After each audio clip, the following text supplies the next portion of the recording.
brought to you by Silver Pumps. Top quality और consistent performance के लिए सिर्फ सिल्वर पंप्स नाम याद रखना। ऐसा सुनने को मिला है कि जिस समय उस सुमित ने इस साजिद का मर्डर किया है उस समय आमना बेगम से बात कर रहा है और ये कह रहा है कि अब तो मैंने मार दिया है और मैं घर आ जाऊं, तो उसने ये कहा देख लेना कहीं जिंदा ना रह जाए। उत्तर प्रदेश के मैनपुरी से हत्याकांड की एक ऐसी खौफनाक वारदात सामने आई जिससे पूरा यूपी हिल गया। यहाँ के बिचवा थाना क्षेत्र में साजिद नाम के एक शख्स का शव बरामद हुआ, जिसकी हत्या का सीधा शक भोला यादव नामक एक शख्स पर गया। साजिद के परिवार वाले, पुलिस सभी शुरुआती दौर में भोला यादव को इस हत्याकांड में जिम्मेदार मान रहे थे, क्योंकि 2 साल पहले भोला यादव, जो कि भोगांव क्षेत्र का रहने वाला है, उस पर आरोप लगा था कि उसने साजिद की पत्नी के साथ अपने साथियों के साथ मिलकर हैवानियत की थी। ऐसे में यूपी तक पहुंचा उस भोला यादव के पास, जिसके ऊपर शुरू से ही खुद साजिद के परिवार वाले ही शक जता रहे थे, जिसने न सिर्फ अपने ऊपर लगे मुकदमों को झूठा बताया, बल्कि साजिद की पत्नी को ही कटघरे में खड़ा कर दिया। मैनपुरी में हुए साजिद के जघन्य हत्याकांड के मामले में जिन प्रधान भोला यादव का नाम आ रहा था, आज वो पहली बार कैमरे पर सामने आए हैं। आइए हम उनसे जानते हैं कि किस तरीके से उनको इस केस में पहले फंसाया गया और क्या इसके पीछे की कहानी थी। 2022 में हमारे खिलाफ इन्होंने साजिशन मुकदमा लिखा दिया था। एक महिला, यही वाली महिला जिसने आज ये अंजाम दिया इस मुकदमे को, इसने मुकदमा मेरे खिलाफ लिखा दिया था। तो ये 4 महीने बाद सिकवाबाद के पास कहीं बरामद पुलिस ने की थी और बरामद करने के बाद पुलिस ने हमारे मुकदमे में FIR लगा दी थी। और यहाँ से ये पत्तापुर ग्राम पंचायत मेरी में रहते थे, यहाँ से निकल के चले गए बिचमा में जाने के पास ये महिला जो थी पहले से थी, यहाँ भी इसका ऐसा ही रिकॉर्ड रहा है।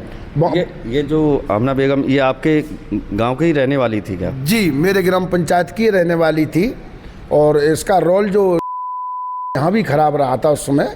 और यहाँ से निकल के बिचमा रहने लगी, जाके वहाँ जाके इसने अपना साजिशन ये गेम खेला और अपने दोस्त बनाया किसी को, सुमित लड़के को दोस्त बनाने के बाद उसका मर्डर किया। अब इसने ये विचार किया कि मुकदमा कहाँ ले जाया जाए ये। तो जब इसने पहली बार मुकदमा हमारे खिलाफ लिखाया था तो उसने कुछ रुपये की मांग की थी हमसे, तो मांग नहीं हमने पूरी की थी, तो वो बरामद हो गई, तो FIR लग गई, तो ऐसी कोई आवश्यकता नहीं पड़ी। अच्छा, वो जो मुकदमा दायर हुआ था जो आपके खिलाफ हुआ था, आपके और आपके बेटों के, उसमें कोई जेल वगैरह भी गया था क्या? हमारा एक बेटा उसमें जेल गया था, सीटू यादव करके जेल चला गया था। जब ये महिला बरामद हो गई तो 169 कार्रवाई करके RB सिंह इंस्पेक्टर साहब ने लड़के को बाहर करवा दिया था और मुकदमे में FIR लगवा दी थी। तो वो बात वहीं की वहीं समाप्त हो गई थी। उसके बाद अब ये बिचमा पहुंच गई और बिचमा जाने के बाद इसने षड्यंत्र के तौर पे एक दोस्त बनाया अपना, फिर अपने पति की हत्या कर दी। अब इसने विचार किया कि मुकदमा कहाँ ले जाया जाए, क्योंकि रुपया 35 लाख पहले भी मांगे थे मुझसे। तो अब दूसरी बार मारने के बाद इसने विचार करके वो मेरा नाम लिखा दिया कि प्रधान भोला यादव अगर फंसेगा तो हमको रुपया देगा और पति भी हट जाएगा सामने से, तो उसका दोनों लड्डू उसके हाथ में आ जाएंगे।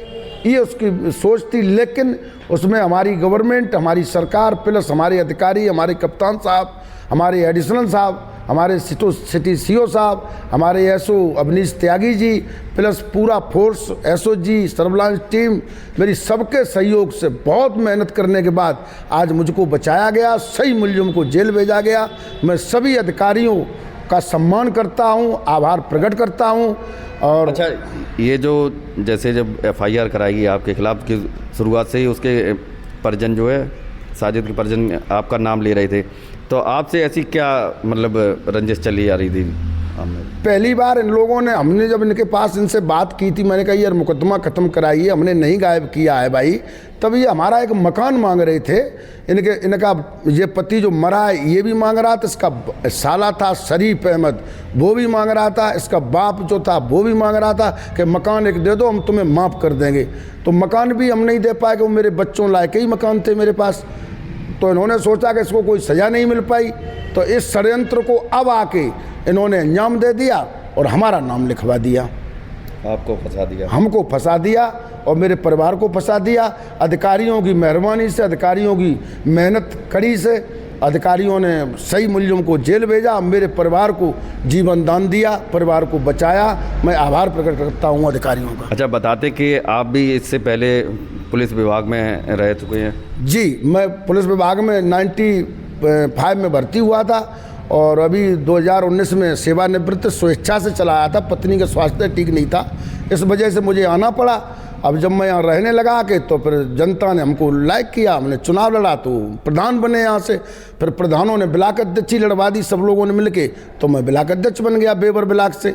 तो जनता की मैं सेवा करने में पीछे नहीं हूँ, गरीबों की मदद करता हूँ, कन्याओं की शादियों में पैसे देता हूँ और सब काम अच्छे करता हूँ। लेकिन अब इनके लिए क्या कहा जाए, दुष्ट दुराचारियों के लिए जिन्होंने मुझे फंसाया। अच्छा, ये बता रहे कि ये पता जो लगा है, उनकी जो कॉल रिकॉर्डिंग एक सामने आई है, 2-3 रिकॉर्डिंग है जो कि हत्या से पहले और हत्या करने के बाद जो रिकॉर्डिंग हुई, उनसे प्रमाण मिला कि हाँ यही अपराधी हैं। वो प्रशासन ही इतना इंटेलिजेंट होता, हमारे अधिकारी सब शिक्षित लोग होते हैं, बहुत होशियार लोग होते हैं। वो सर्विलांस के माध्यम से उन्होंने जैसे भी उनका रहा उस समय, और उन्होंने सही मुलजिम को खोजा और जेल भेज दिया गया। क्योंकि इस केस में एक रिकॉर्डिंग की बड़ी चर्चा हो रही है, जिसमें इन आमना की और सुमित की, दोनों की आपस में बातचीत हो रही है। हाँ, हमारे भी संज्ञान में ऐसा सुनने को मिला है कि जिस समय उस सुमित ने इस साजिद का मर्डर किया है, उस समय आमना बेगम से बात कर रहा है और ये कह रहा है कि अब तो मैंने मार दिया है और मैं घर आ जाऊं। तो उसने ये कहा देख लेना कहीं जिंदा ना रह जाए। तो उसके बाद उसने उठाई, वहाँ को दोबारा फिर डाला उस पर और फिर दोबारा बिल्कुल दिया।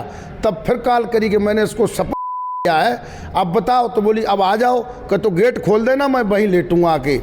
तो सीधा वहाँ मर्डर करने के बाद वो सीधा उसी आमना बेगम के पास आया और फिर आगे का हमें जानकारी नहीं क्या हुआ क्या नहीं हुआ। तो ये थे हमारे साथ में भोला यादव, जिन्होंने कि अपनी बात पूरी बताई कि इनको किस तरीके से उस महिला द्वारा पहले झूठे केस में फंसाया गया और इनको दोबारा फंसाने के लिए यहाँ तक कि उसने अपने पति को भी नहीं बख्शा। दरअसल 2 साल पहले साजिद की पत्नी ने मैनपुरी के भोगांव क्षेत्र में रहने वाले पूर्व प्रधान भोला यादव और उसके साथियों पर अपहरण और गैंगरेप का आरोप लगाया था। साजिद ने अपनी पत्नी को न्याय दिलाने के लिए पूरा संघर्ष किया और मामला अदालत में पहुंचा। जब कुछ दिन पहले साजिद की लाश नहर किनारे मिली तो परिवार ने सीधे तौर पर आरोप लगाया कि हत्या भोला यादव ने करवाई है, क्योंकि वो लगातार केस वापस लेने का दबाव बना रहा था। ऐसे में चाहे साजिद का परिवार हो या फिर पुलिस वाले, सभी शुरुआती दौर में भोला को ही घटना का जिम्मेदार मान रहे थे। लेकिन जब जांच आगे बढ़ी तो आरोप सीधा साजिद की पत्नी और उसके कथित प्रेमी सुमित पर चला गया, क्योंकि बताया जा रहा है कि दोनों के बीच इश्क परवान चढ़ गया था और साजिद इस इश्क में रोड़ा बन रहा था। फिलहाल आपको बता दें कि साजिद की पत्नी और उसके कथित प्रेमी को जेल भेज दिया गया है। देखना होगा कि भोला यादव के इन तमाम दावों को लेकर साजिद के परिवार वाले क्या कहते हैं। वैसे आप क्या कहेंगे भोला यादव के इस बयान पर, हमें कमेंट करके जरूर बताएं। मैनपुरी से पुष्पेंद्र सिंह की रिपोर्ट, यूपी तक।